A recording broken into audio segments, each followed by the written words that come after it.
ঝালের জন্য কোনো সাতকুড়ি নেই। সো এখানে হচ্ছে চামড়া ইরিটেশন বা হচ্ছে জিহ্বার ইরিটেশনের জন্য যে সাতকুড়িগুলো নষ্ট হয়ে যাচ্ছে বা যে চামড়ার এখানে উপরের অংশ নষ্ট হয়ে যাচ্ছে ঝালের কারণে বা পুড়ে যাচ্ছে ঝলসে যাচ্ছে, তার কারণেই কিন্তু আসলে ঝালটা লাগতেছে।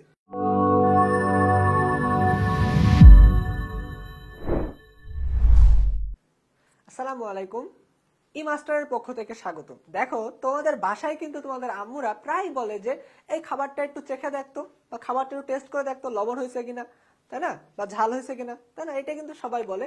তো আমরা আজকে এটাই পড়বো যে হচ্ছে কার টেস্ট বাড কত ভালো, অর্থাৎ কার জিভে কত স্বাদ। ওকে, সো দেখো, জিহ্বাকে যদি আমরা একটু আঁকাই ছোট করে, আমি অবশ্য ভালো আঁকাতে পারি না, যাই আঁকালাম একটা মোটামুটি একটা জিহ্বা আঁকাই দিলাম। সো কার জিভের স্বাদ কেমন। ওকে, সো দেখো, জিহ্বাকে আমরা যদি একটু ভাগ করি, এই যে সামনের অংশ, অগ্রভাগের এই দুই অংশ, দুই পাশের অংশ, পশ্চাৎ ভাগের দুই পাশের অংশ, আর এই যে পশ্চাৎ অংশ, এইটা তো মাথায় থাকবে তাই না, যে সামনের অংশ বা সম্মুখ অংশ, সামনের দুই পাশের অংশ, পিছনের দুই পাশের অংশ, আর একটা কি একদম পিছনের অংশ বা পশ্চাৎ ভাগ। ওকে, মনে থাকবে, এটা তো তোমরা সবাই জানো। সো তোমরা একটু মাথায় রাখবা, জাস্ট অল্প মাথায় রাখবা যে মিল ও তি, তোমরা জাস্ট এতটুকুই মনে রাখবা, মিল ও তি, মিল ও তি।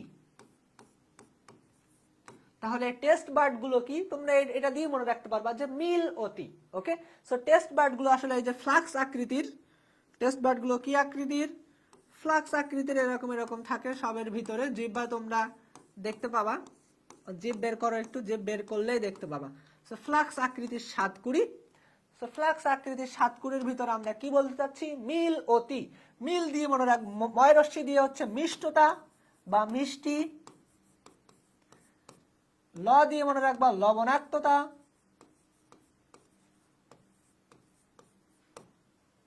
অ দিয়ে মনে রাখবা অম্লতা। অম্ল মানে কি, অম্ল মানে কিন্তু টক। তি দিয়ে মনে রাখবা তিতো, তেতো বা তিক্ততা, বইয়ে যেটা আছে সেটাই আমরা লিখি। এখন ব্যাপারটা দেখো, আমরা যখন কোনো তিতো জিনিস, তিতো ওষুধ খাই, তখন কিন্তু ছোটবেলায় এই কিন্তু ধরতাম আর এইভাবে কিন্তু দিয়ে দিতাম যাতে জিহ্বাতে না লাগে, কিন্তু সেই কিন্তু তোমার পিছনে লাগবেই। সো পিছনে লাগবে বলেই কিন্তু তুমি তিতো স্বাদটা পাচ্ছ, তাই না।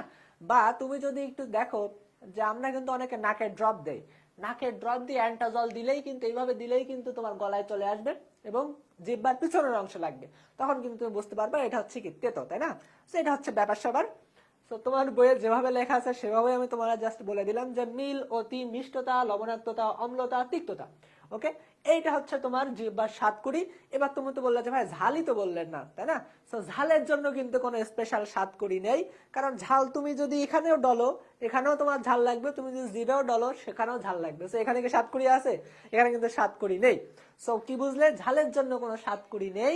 সো এখানে হচ্ছে চামড়া ইরিটেশন বা হচ্ছে জিহ্বার ইরিটেশনের জন্য যে সাতকুড়িগুলো নষ্ট হয়ে যাচ্ছে বা যে চামড়ার এখানে উপরের অংশ নষ্ট হয়ে যাচ্ছে ঝালের কারণে বা পুড়ে যাচ্ছে ঝলসে যাচ্ছে, তার কারণেই কিন্তু আসলে ঝালটা লাগতেছে। ব্যাপারটা বুঝছো, এই হচ্ছে কাহিনী। আরো একটা হ্যাক শিখাই দিই তোমাদের, যদি ঝাল লাগে কি করবা, ঝাল লাগা পানির থেকে বেশি কাজ করবে দুধ। দুধ যদি না থাকে তাহলে পাউরুটি খাবা বা ভাত খাবা। ওকে, সো পানির থেকে কিন্তু এগুলো বেশি কাজ করবে। ওকে, সো আজকে এই পর্যন্তই, দেখা হবে সামনের কোনো ভিডিওতে। তোমাদের কি কি সমস্যা আছে সেগুলো আমাদের কমেন্ট বক্সে জানাবা, ভাই এইটা নিয়ে ভিডিও করলে ভালো হয়, সো আমরা সেটা নিয়ে ভিডিও করার চেষ্টা করবো ইনশাল্লাহ।